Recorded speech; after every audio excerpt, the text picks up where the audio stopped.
All right, today we're diving into a case that is it's as heartbreaking as it is deeply disturbing. It's a story that starts with a missing student, which is tragic enough, right?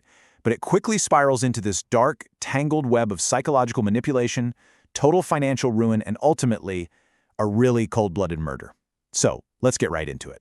So picture this. It's 2013, and a student at Wen-jin University in Taiwan just vanishes. I mean, completely off the grid. Her phone goes silent, no activity on her bank accounts. It's like all signs of her existence just stopped. For the police, it was a total dead end, a complete blank. But, the investigation that followed, well, it was about a lot more than just finding a missing person. It ended up exposing this incredibly calculating predator who used emotional vulnerability as his primary weapon. And to top it all off, it all ends with a court verdict that left, well, pretty much everyone, including the police who cracked the case, just absolutely furious. Okay, so to really understand how this all went down, we have to start at the beginning. We need to talk about the victim and what those first moments of the investigation looked like. Who was this young woman, and how could she just disappear into thin air? So the victim, she was a 26-year-old student, and her backstory is absolutely crucial to understanding this whole thing. Her parents had both passed away, so she was an orphan, raised by her grandmother. You can imagine this left her feeling incredibly lonely. Psychologists later pointed out that this history gave her this really intense desire for a stable, loving relationship. And on top of that, she was financially independent. She'd inherited an apartment worth almost 10 million new Taiwan dollars. So you have this combination of emotional vulnerability and significant financial assets, and that, unfortunately, made her the perfect target. And then, just like that, she stopped showing up for class. Her friends couldn't get a hold of her. Her grandmother had no idea where she was. So when the police started digging, they checked her social media and found this really dark final post from April 27th. It said, "If a broken life no longer clings, it would be better." I mean, what does that even mean? Is that a cry for help or a sign of something way, way worse? From that day forward, her entire digital and financial life just went completely cold. Now, as the police started digging deeper, they uncovered this really disturbing relationship.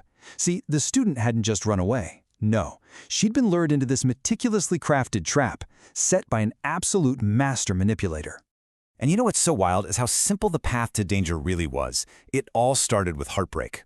The student was just devastated after a breakup, and she was desperate to win her ex back. So she did what a lot of people might do. She went online looking for spiritual help. And that's how she found a guy calling himself Spirit Master Lee.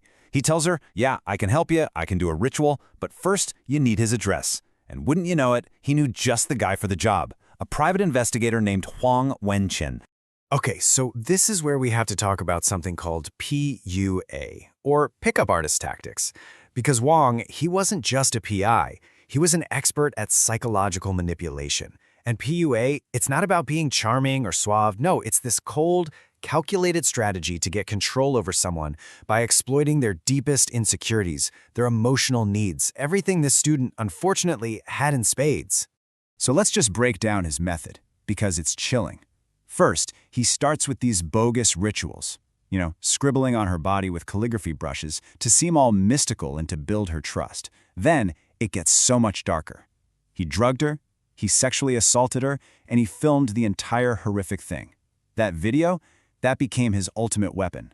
He used it to blackmail her, forcing her to be his mistress, and he was married the whole time. He then systematically isolated her from her grandmother, her only support system, until he was the absolute center of her world. So once Hong had that total psychological control, his real motive finally came into sharp focus. And it was all about one thing: money. He started to systematically drain her of every single cent she had. He came up with this story, telling her he needed money to invest in his PI business. And with that excuse, he convinced her to sell the apartment her parents had left her. He told her he'd handle the whole thing, and he did, selling it for just over 4.2 million NT dollars. But here's the real gut punch. That apartment, it was actually worth nearly $10 million. Huang had worked with a real estate agent to sell it way under market value, and then he just pocketed the huge difference. So he took the money from the sale, he took the secret profits, and then he even had her sign a promissory note for another $5 million. He literally stripped her of everything. So, with all her money gone, she wasn't useful to him anymore. In fact, she was a liability, a loose end. So he decided to just get rid of her.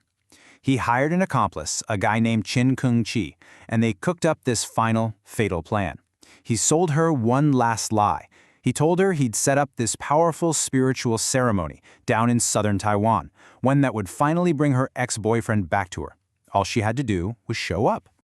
For months, this case was completely cold. Nothing. But, good old-fashioned dogged police work eventually started to piece together the puzzle of her final days, and it started to expose the monster behind her disappearance.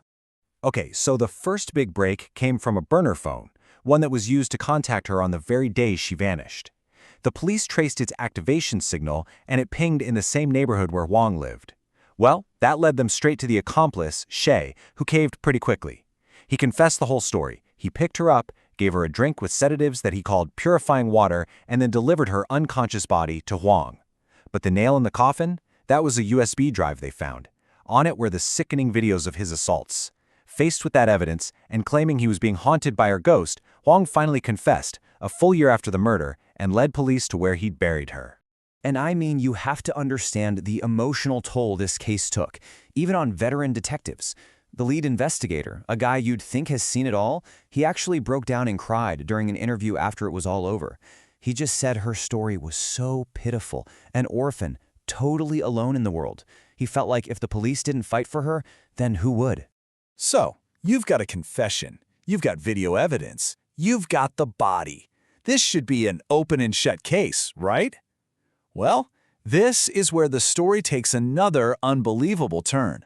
The court's final ruling would unleash a whole new wave of public anger and just utter disbelief. All right, let's be clear about how Huang murdered her. He forced a hose from a gas canister into her mouth for 10 minutes until she suffocated. But the judge, in his official ruling, described this method as, and I'm quoting here, a light-handed method of harm. His reasoning? He argued that because she was unconscious, she probably didn't feel any great fear or pain. And this is really the heart of the whole controversy. The judge made this bizarre comparison to wartime atrocities by the Sulu army. We're talking beheadings, disembowelments, and basically said, well, compared to that, Huang's method was less cruel. And because of that logic, he concluded that Huang didn't need to be permanently isolated from society. You can imagine the outrage from the public and the police. Their point was pretty simple. A cold-blooded, premeditated murder for money is monstrous, period. It doesn't matter how you do it. And this was a killer who showed absolutely zero remorse. So, because of this whole light-handed argument, Huang Wen-jin was sentenced to life in prison. He completely avoided the death penalty. And what about the so-called spirit master, Li Tianren, the guy who started this whole nightmare by putting her in the killer's path? He was only ever treated as a witness, never charged with a single crime. So, after all that, what are we supposed to take away from this absolutely horrifying story? Because it's clearly more than just another true crime case. It really feels like a stark warning. When you look at the whole picture, this case is really a tragic lesson in how a person's deepest emotional needs can be turned into a weapon against them. It's a perfect storm, really.